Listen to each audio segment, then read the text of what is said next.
lagi di YouTube channel saya. Kami kelompok 1 Kewirausahaan akan menampilkan video materi kewirausahaan yang disampaikan Bapak Sugeng Soeharto. Cekidot. Terima kasih ya.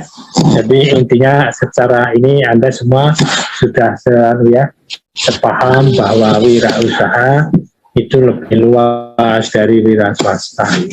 Atau bahasa sederhananya bahwa kalau wira swasta itu berarti memang dia mandiri, tapi dari bidang ekonomi. Jadi mandiri untuk mendapatkan tanci sebagai perolehan pendapatan. Ya, itu jadi wira swasta. Maka kalau Anda lihat di KTP itu, ya di KTP itu pekerjaannya itu tulisannya biasanya wira swasta atau wira usaha? Wira swasta, Pak. Wira swasta. Ada nggak yang tertulis wira usaha? Belum pernah lihat itu. Ya, tidak ada ya, berarti wira swasta itu diyakini secara ini sebagai satu profesi ya. Nah, kalau wira usaha berarti tidak hanya profesi, tapi itu bisa jiwa dan sebagainya ya, seperti kata Putri tadi di depan, kemudian yang lainnya ya. Nah, saudara, bahwa kalau begitu ketika kita membahas wirausaha, maka itu akhirnya menjadi kurikulum mahasiswa se-Indonesia ya, mahasiswa Indonesia, karena istilah wirausaha itu berasal dari Indonesia dan itu muncul tahun 84 ke atas, 84, 85, 86, 87, 88, 89 sampai sekarang. Sedangkan wira swasta itu munculnya itu pada tahun 84 ke bawah. Artinya dulu pada saat Bapak kuliah itu materi kuliah dapat kewiraswastaan atau wira swasta. Karena berarti kalau wira swasta mau tidak mau memaksa mahasiswa untuk bisa menjadi mandiri, berusaha tanpa jadi PNS, tanpa jadi apa, dengan modal untuk bisa mendapatkan hasil ya.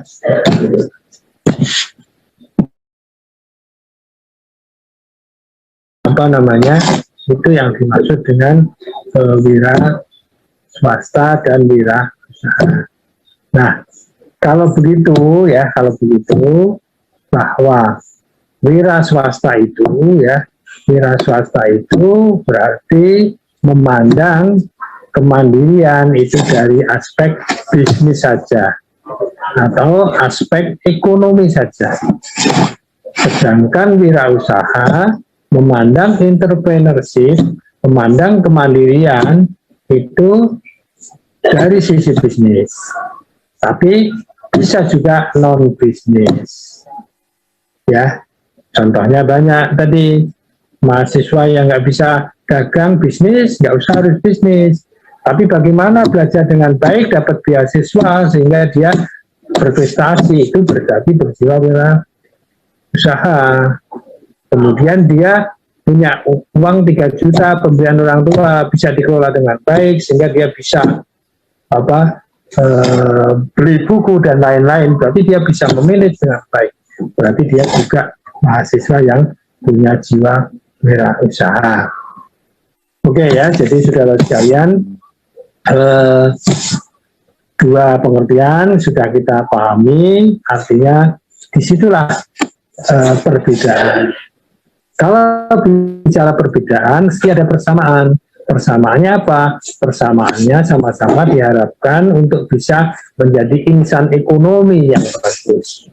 Cuman kalau wirausaha juga yang punya jiwa-jiwa non-usaha, nanti kita akan membahas kejujuran, kita akan membahas keberanian, kita akan membahas ketegaran, kita akan membahas banyak hal yang terkait dengan wirausaha.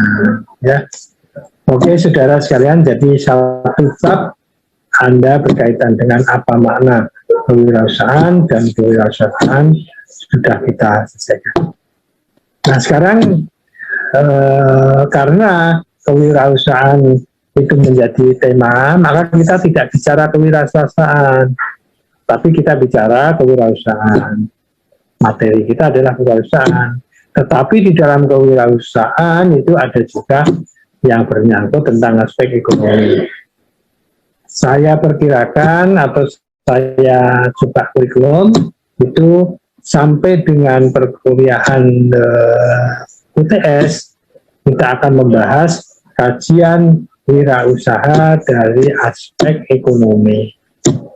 Artinya bagaimana kita berbisnis, bagaimana kita menghasilkan keuntungan, bagaimana kita bisa memperoleh usaha-usaha yang baik.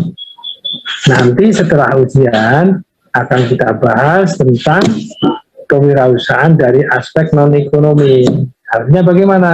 Akhirnya bagaimana untuk menjadi jiwa pemberani, kejujuran, semangat, motivasi, bahkan sampai kepada bagaimana kita bisa menjadi orang yang sukses dalam konteks di segala bidang. Ya, itu saudara sekalian.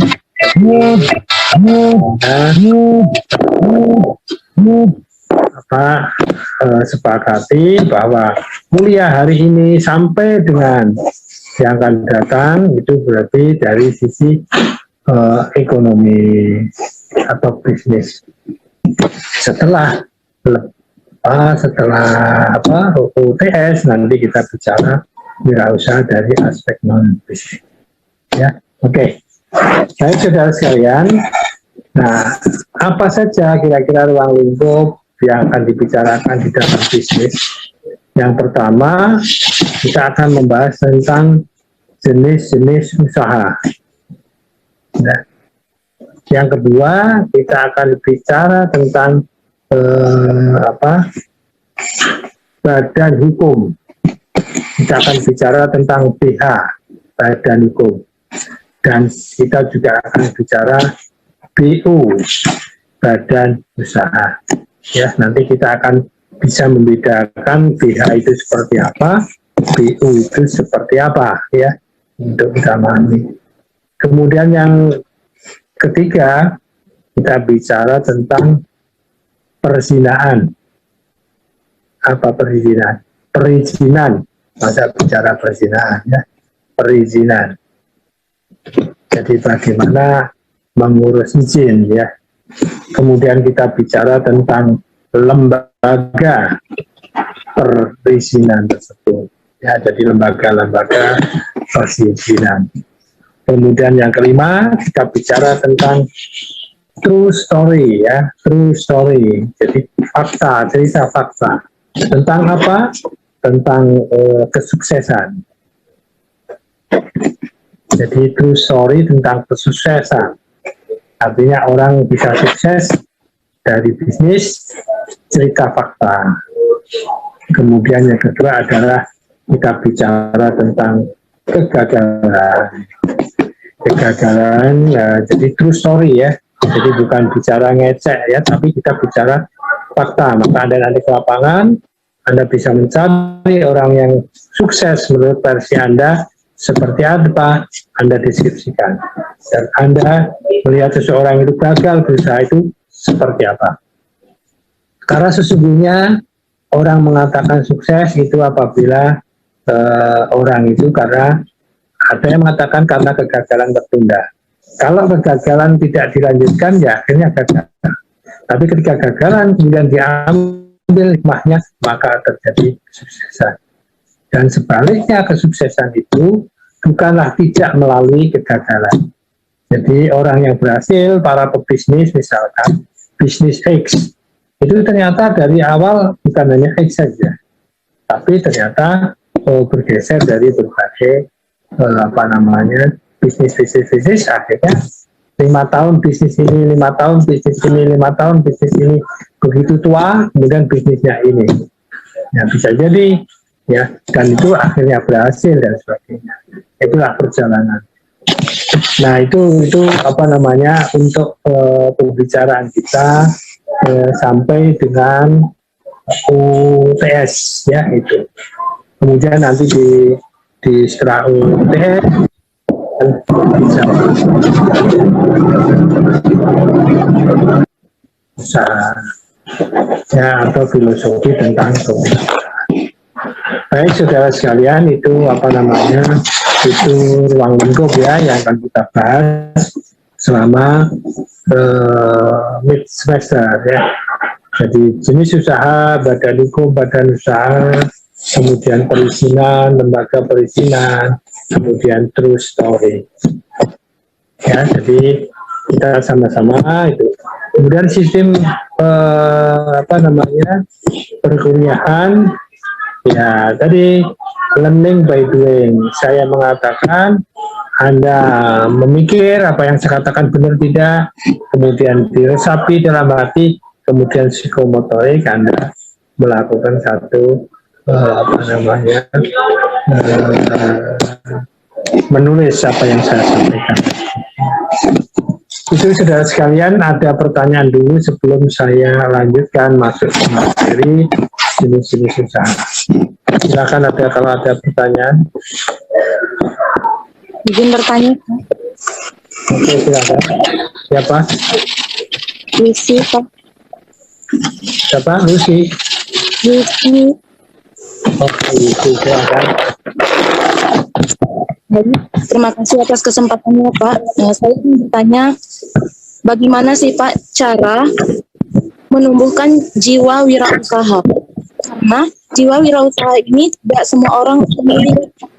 Banyak para pengusaha atau bisnis sukses yang berhasil dengan bisnisnya, mereka tuh nggak mengenyam pendidikan atau betul sekolah seperti itu, tapi karena mereka memiliki jiwa wirausaha, akhirnya mereka sukses. Seperti Bob Sadino, pengusaha. Nah, ya, pertanyaan saya tadi, bagaimana sih Pak cara menumbuhkan jiwa wirausaha itu dalam diri? Jadi, terima kasih Pak. Oke, terima kasih ya. Jadi sebenarnya pertanyaan Anda itu akan berjalan sesuai dengan runtutan materi-materi ya. Jadi, tapi nggak masalah ya, kepada materi nanti ketika kita bicara tentang true story ya, itu akan banyak pertanyaan. Tapi nggak masalah, kita jawab. Jadi kalau kita bicara wirausaha tadi, kalau itu sudah mendarah daging, itu kan menjadi feeling bisnis ya.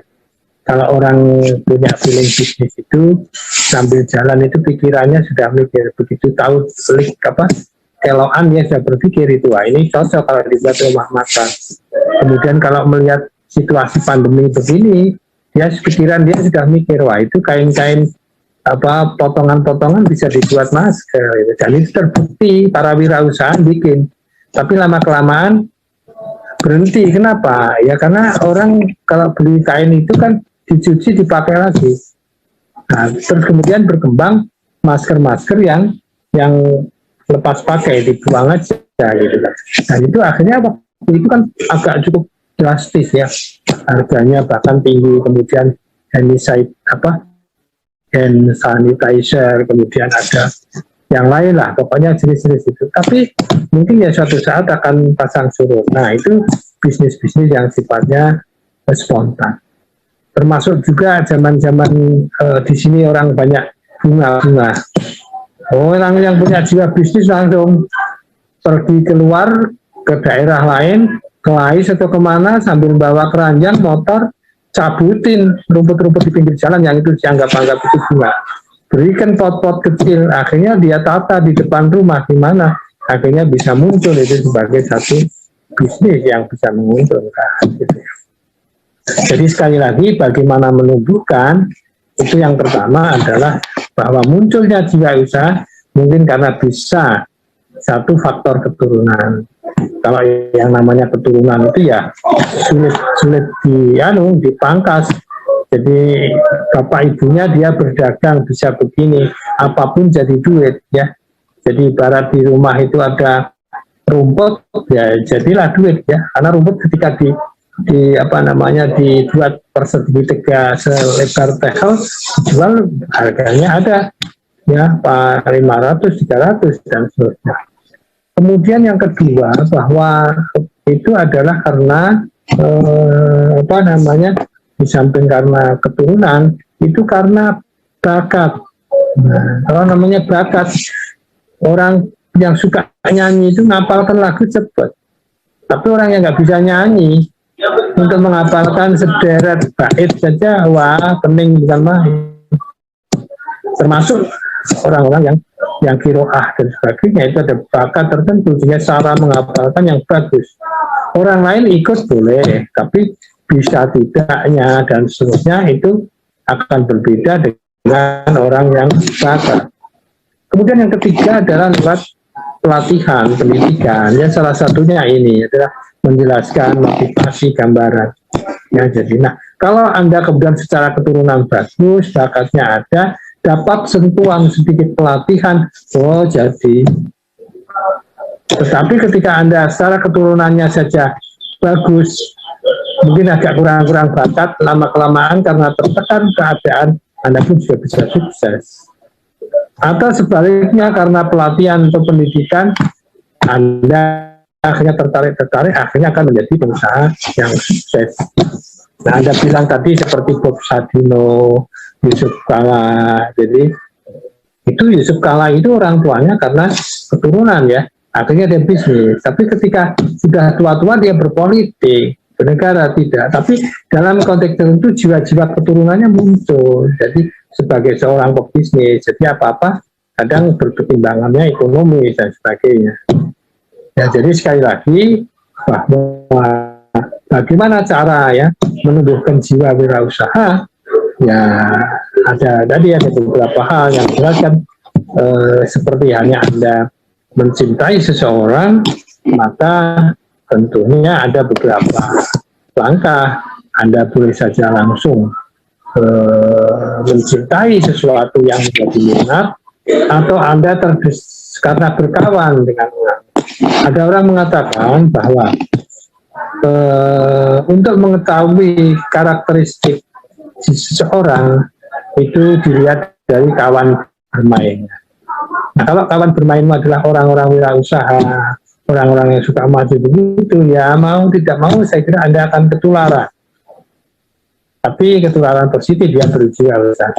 Tapi kalau temanmu orang yang main-main saja, ngabisin duit orang tua, hobinya itu dari kafe satu ke kafe yang lain, dari mulai janji jiwa, pokoknya apapun kafe yang baru kamu ingin coba, ya kamu cocok dengan orang lain, ya nantinya akan sama seperti itu. Bukan berarti tidak baik saja ya, tapi itu kan karakteristik sendiri-sendiri, setiap orang punya beda.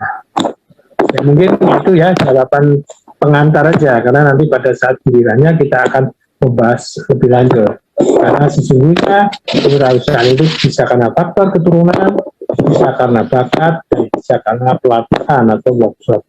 Sering Anda ikut pelatihan, akhirnya terasa jiwa Anda untuk menjadi jiwa wirausaha. Ya, Yumi itu jawabannya. Ada yang lain? Terima kasih. Oke, baik ya.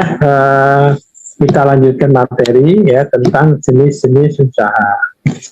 Nah, jadi saudara sekalian, bahwa kita sebagai pebisnis, ya Anda sebagai calon sarjana ataupun sebagai seorang berilmu, ya diharapkan Anda berbisnis dengan ada konsep di kepala, ya. Paling tidak Anda harus mengetahui dulu konsep-konsep bisnis seperti apa. Nah, kita awali dengan jenis-jenis usaha. Jadi kalau Anda lihat ya, mulai coba kita berilustrasi yang ada di kampus itu, mulai dari pom bensin menuju pintu unit belakang. Coba mari kita sama-sama berpikir bahwa ketika kita lihat di pom bensin ya, kemudian berjalan lagi terus, itu ada apa sih? Oh, itu ada steam. Lewat begini lagi, oh itu ada orang toko jual pakaian, ada mainan anak-anak. Terus jalan lagi ke sini, oh ada rumah makan. Terus begini jalan lagi ada gorengan. Terus begini lagi ada ada tukang las. Begini lagi ada tambal ban. Terus lagi ada bank itu. Oh terus berikutnya ada jual ayam geprek. Terus berikutnya ada persewaan komputer. Oh berikutnya lagi adalah orang jual apa namanya kopi dan alat tulis, terus akhirnya sampai kepada apa namanya depan pintu gerbang. Dari pom bensin sampai depan pintu gerbang, saya pernah menugaskan mahasiswa waktu offline ya, itu untuk saya suruh catat, itu ternyata ratusan. Kelihatannya kamu lihat kan sedikit, cuma hanya 10-20, ternyata ratusan. Artinya ratusan. Oh, setelah dicatat 2, 3, 4, 5, 6, itu ternyata ratusan itu. Ya, jadi kelihatan sepele, ternyata ratusan. Nah, sekarang yang menjadi masalah pertanyaan saya, kalau kamu lihat itu kan tadi ada tukang las, ada cuci mobil, ada fotokopi, ada jual makanan, ada jual apa namanya itu aksesoris dan seterusnya.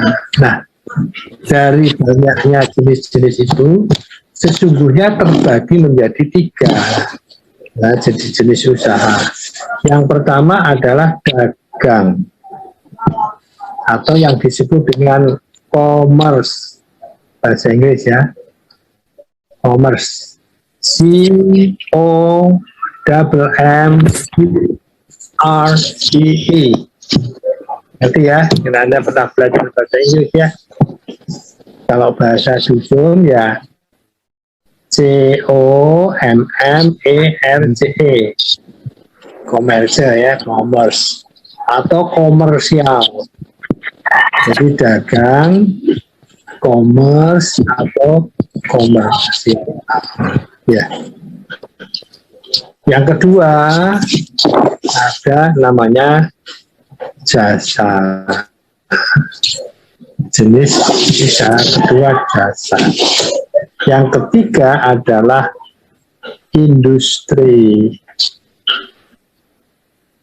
garis miring, atau ada yang lain produksi,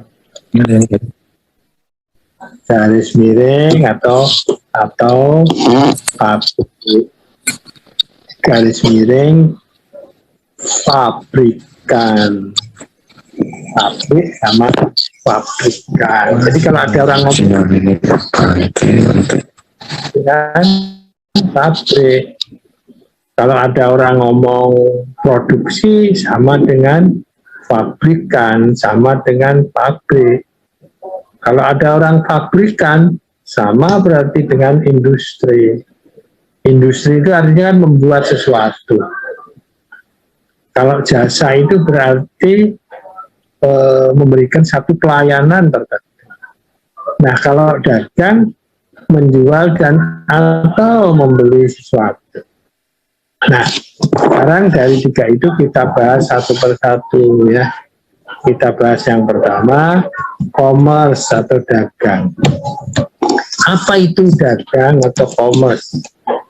Dagang adalah ya jenis usaha yang menjual dan atau membeli, ya, menjual dan atau membeli barang dengan mendapatkan keuntungan. Jadi kalau menjual dan atau membeli barang tidak mendapatkan keuntungan, itu namanya titip, namanya bazar, namanya sedekah, namanya apa ya? Namanya ya bukan dagang. Kalau dagang itu mesti cari keuntungan.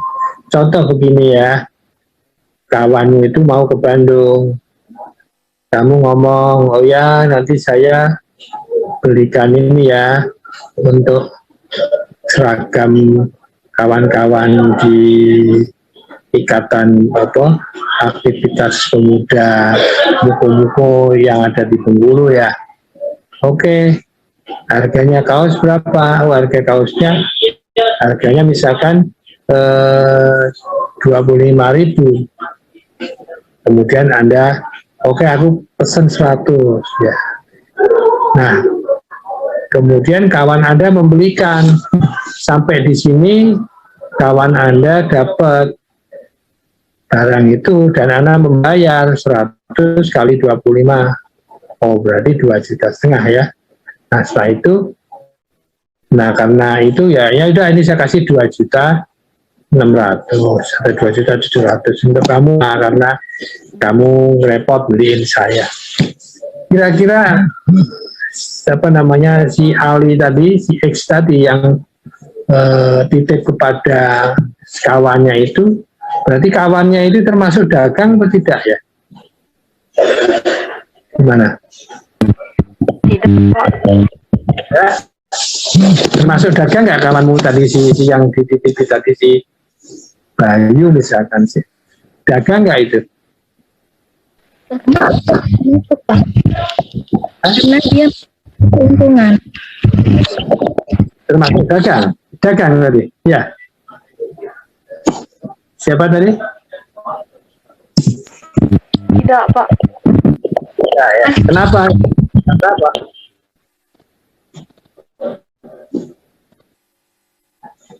Karena apa yang ngomong bukan dagang, karena apa? Alasannya apa? Dia kan tadi bukan jualan, Pak. Itu kan Pak berinisiatif untuk menitip. Oke ya, benar ya.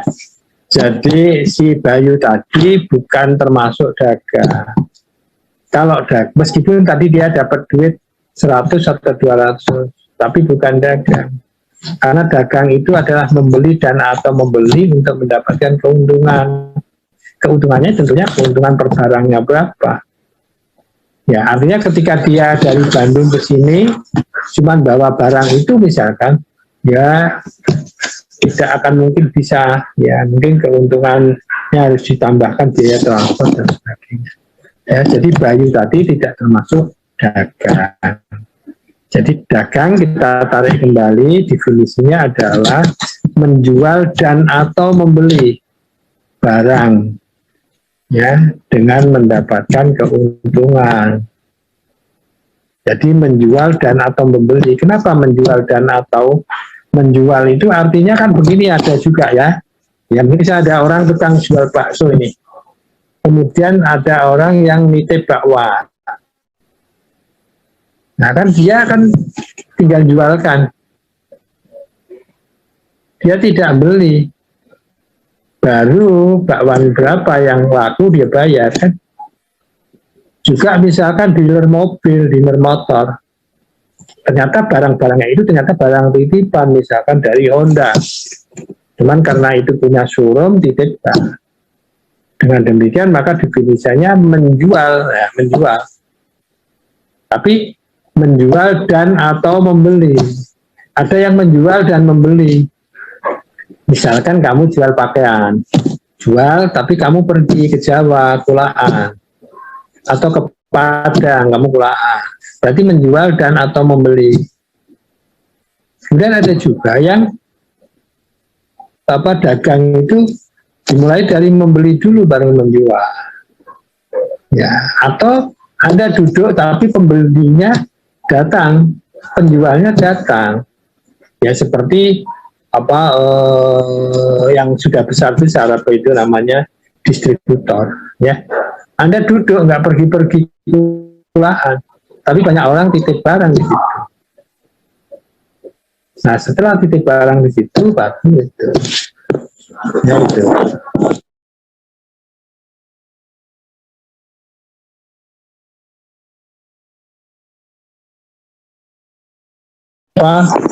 Itu yang dimaksud dengan itu. Jadi dagang. Nah, dagang itu ya terbagi menjadi yang disebut dengan dagang langsung, kemudian dagang tidak langsung, kemudian konsinyasi atau dagang barang titipan. Dagang langsung atau yang disebut dengan direct selling. direct selling, jadi penjualan langsung. Kemudian dagang tidak langsung atau indirect selling. Nah, contohnya begini.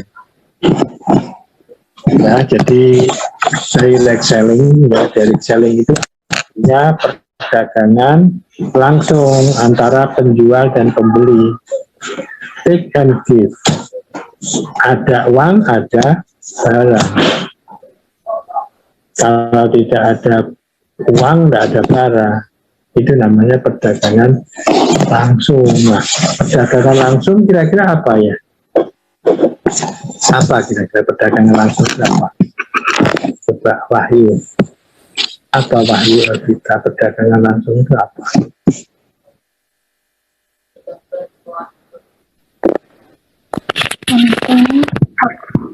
Ada barang, uang ada barang. Ada barang, ada uang. Ada barang, ada uang. Contohnya, Ya, contohnya apa?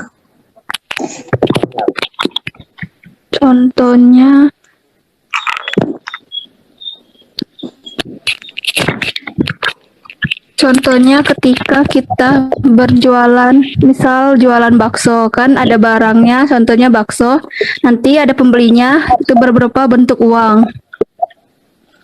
Oke, jadi yang benar itu adalah ini yang masuk dengan pasar tradisional. Itu juga penjualan tradisional. Tradisional itu kan ada barang bayar gitu kan, ya. Ya contohnya adalah pasar tradisional. Ya di pasar tradisional itu kan di situ ada jual beras berapa, beli ayam berapa, beli dan sebagainya itu kan. Jadi pasar, kalau dikembangkan banyak kan pasar tradisional itu macam-macam, jualan warung kecil-kecilan di situ itu kan ya. Tapi secara konsep itu juga pasar tradisional. Yang kedua ya, yang kedua adalah swalayan atau pasar modern. Ini juga langsung. Anda keliling-keliling, milih barang-barang, setelah keluar itu Anda harus bayar.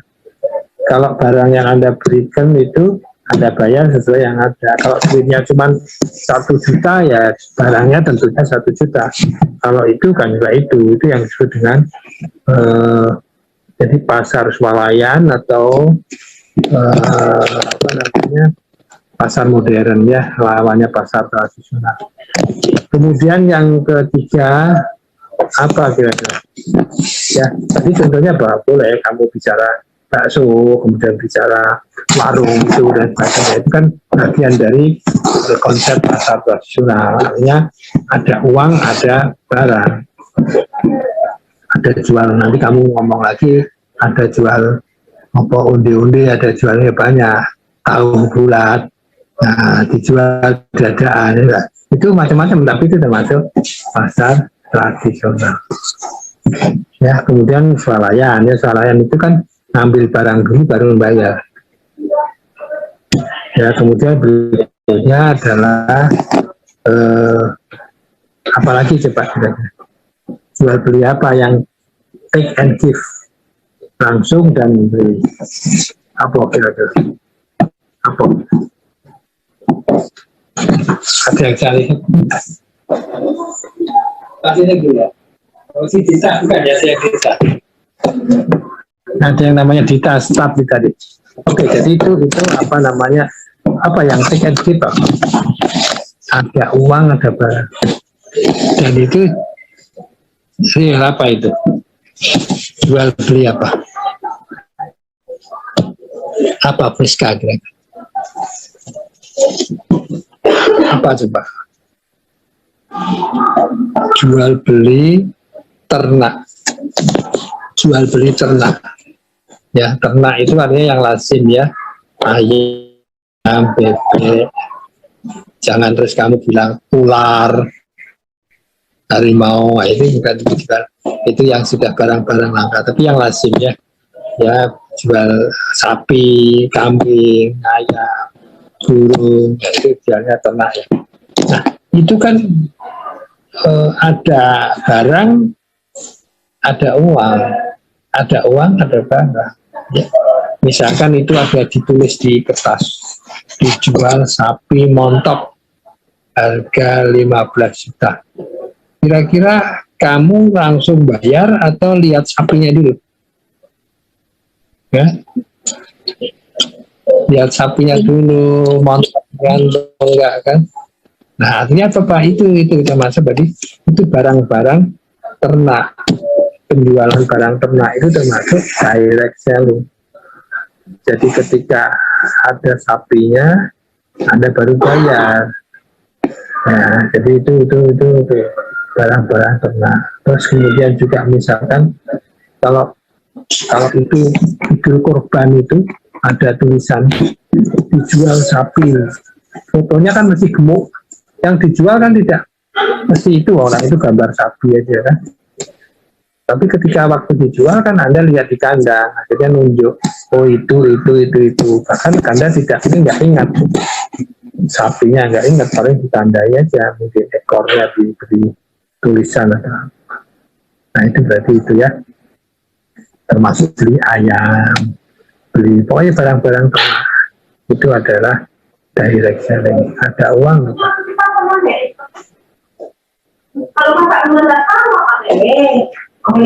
Berikutnya adalah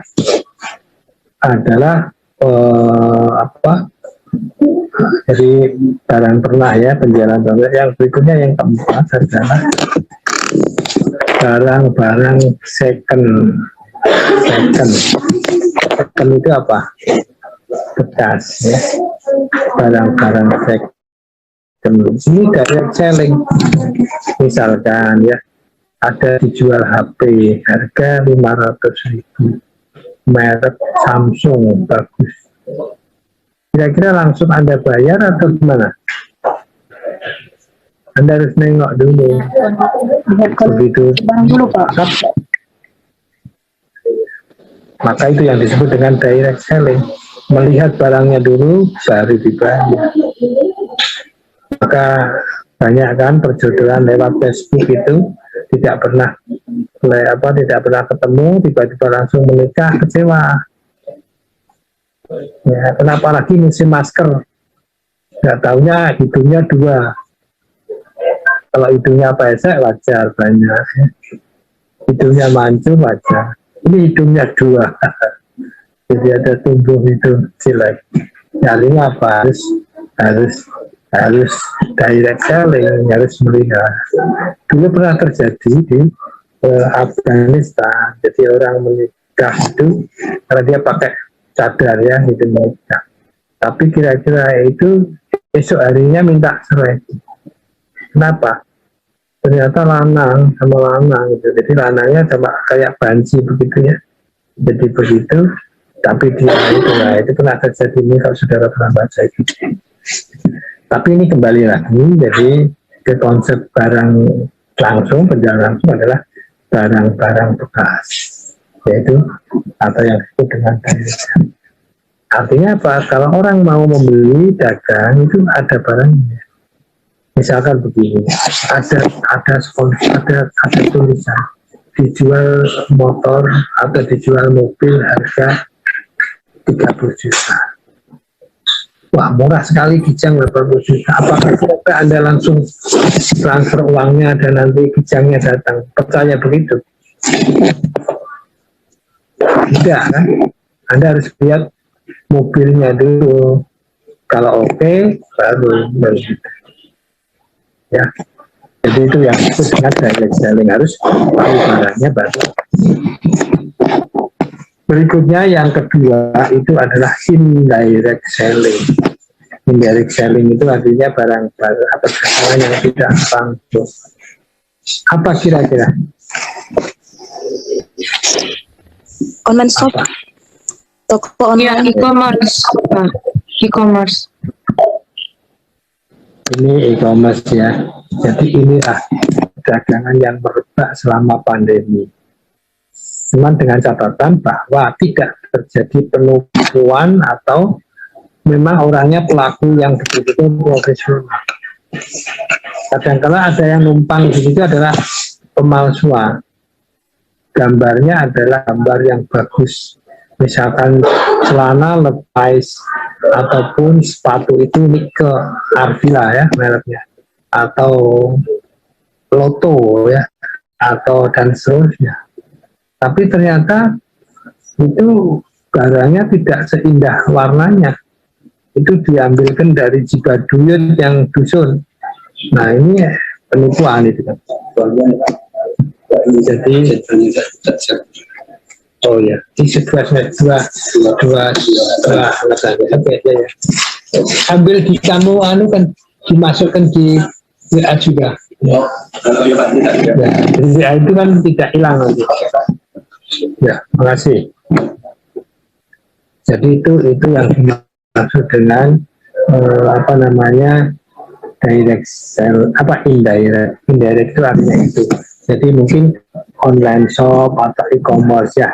Itu adalah makna dari definisi indirect selling. Tapi contoh-contohnya adalah itu tadi, ada beberapa barang. Kalau pakai COD nggak masalah. Anda cocok, boleh bayar, kalau nggak cocok tidak. Cuman yang menjadi masalah yang tidak tahu barangnya, kemudian gambarnya bagus, tapi setelah itu tidak sesuai yang diharapkan itu ya. Indirect. Itu yang pertama, oke, online atau e-commerce. Yang kedua apa kira-kira?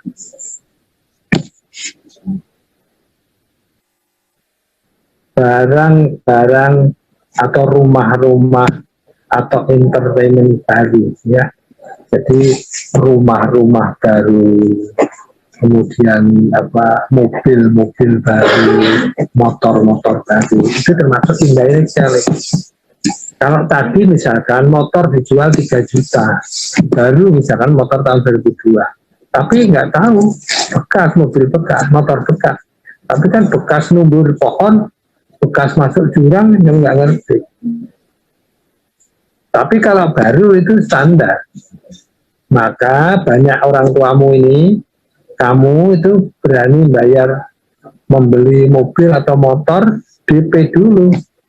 Padahal belum tahu barangnya, mau nggak kira-kira?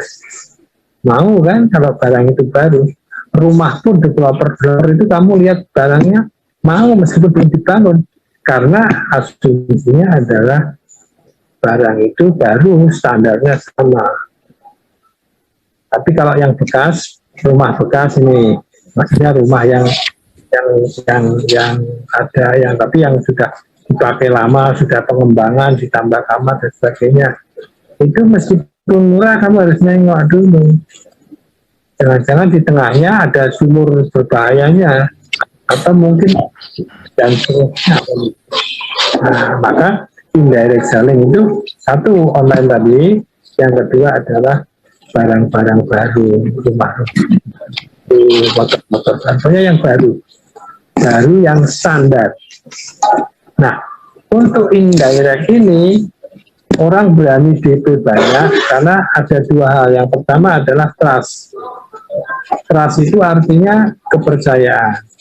Yang kedua adalah lisensi. Nah, ini bahasa dusun, ini bahasa lebong ya, ini lisensi. Bahasa Cina. Lisensi itu artinya apa? Merek dagang. Artinya sudah ternama. Trust itu artinya kepercayaan. Coba kalau Anda membeli barang belum apa-apa disuruh DP, tetap mesti produk itu adalah produk yang berlisensi. Misalnya motor Yamaha, Suzuki ataupun Honda. Kalau di situ ada motor Garuda, Jialing, Jianco atau motor-motor merek lain, saya yakin kamu tidak mau. Karena apa? Kan belum ada lisensi atau trust yang dipercaya, ya. Jadi itu, nah itu yang dimaksud indirect, ya. Jadi munculnya indirect itu karena trust dan karena lisensi. Orang mau karena kepercayaan, percaya. Misalkan kamu membeli motor Honda atau mobil Toyota, tapi ada di Toyota Agung Mall atau ada di Ahas, kamu percaya. Tapi kalau di situ ada dealer di bawah pohon asam meskipun bagus di ruangannya, kamu tidak akan percaya. Ya. Nah itu indirect. Kemudian berikutnya yang ketiga itu yang disebut dengan konsinyasi. Jadi barang dagangan. Kalau yang sederhana tadi sudah saya contohkan adalah jual bakwan atau titip. Itu konsinyasi, ini sederhana. Ya, jadi yang dibayar yang laku atau yang satu bag dibayar semuanya? Yang laku aja kan. Jadi kalau ada kerupuknya ada 30, yang laku 10, yang dibayar 10. Yang melempam itu bawa balik diganti yang bagus.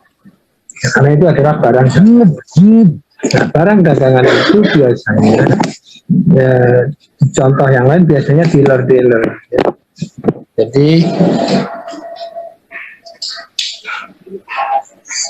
dealer ya, dealer motor dan sebagainya. Ini barang titipan. Jadi dealer yang besar-besar jangan dikira barangnya dia, bukan titipan. Ya, jadi nanti akan dibayarkan sesuai dengan itu. Maka tidak heran kalau Anda punya duit jadi dealer aja, nanti bangun itu ada banyak mobil motor, itu paling hanya 2-3. Nanti kalau ada orang membeli itu cuman aja nyata saja, oh warnanya apa, ininya apa, mereknya apa, dan sebagainya. Anda bayar DP 100 juta, mobil 50 juta, dan sebagainya. Ya, karena trust, karena kepercayaan. Tapi kalau mereknya mobil baru, misalkan Wuling, kemudian mobil lagi baru namanya Coronot, atau mobil baru namanya Spoke, atau mungkin ada yang namanya apa gitu ya orang mikir. Tapi kalau Suzuki, Toyota, Honda, ya mobil ada nggak yang mereknya Yamaha? Tidak ada ya. Kalau motor itu ada Yamaha, Honda. Tapi ada nggak yang motor mereknya Toyota? Nah, nggak ada.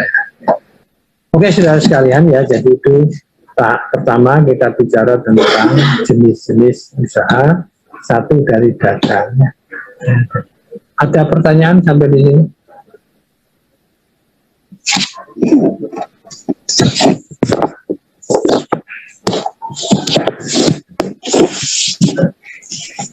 Oh ya, yang tadi bagian yang tugas sudah direkod ya. Tapi rombongan yang namanya yang tugas hari ini tadi, Ferdi, Eno, Bolia, Nega, Windy, sudah ya? Sudah direkod, sudah direkam? Iya Pak, sudah Pak. Kalau di sini nggak ada tulisannya, biasanya muncul tulisan itu ya, rekod ya. Oke, baik itu. Oke, semuanya ada pertanyaan? Kalau tidak ada pertanyaan, silahkan di screenshot, silahkan kamu mau, di samping saya sudah nyatet ini, kamu boleh mulai kita foto bersama ya. Oke, pertama 1, 2, 3, terutama yang screenshot ya, silahkan Anda pimpin ya.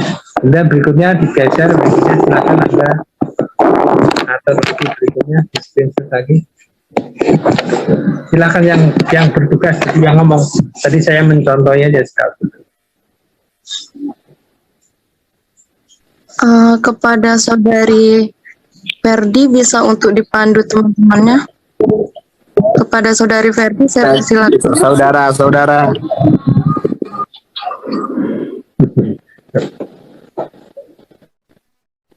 Saudara-saudara tahu bulat. Digoreng dadaan. Mungkin saudara Ferdi tidak mendengar ya. Saya yang mandunya. Iya, saudara Fiska aja.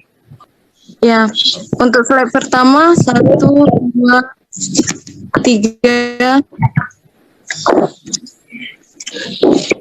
Slide kedua 1, 2, 3. Boleh kayak gitu. 6 slide ya, karena saya pakai HP. Untuk slide selanjutnya, 1, 2, 3.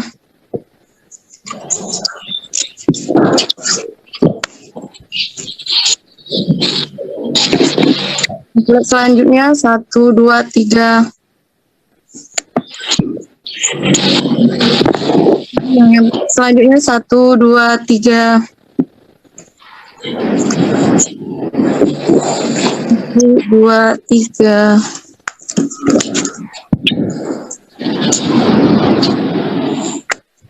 Slide terakhir 1, 2, 3. Oke, terima kasih. Oke ya, baik ya. Saya kira sudah cukup. Terima kasih atas perhatian semuanya.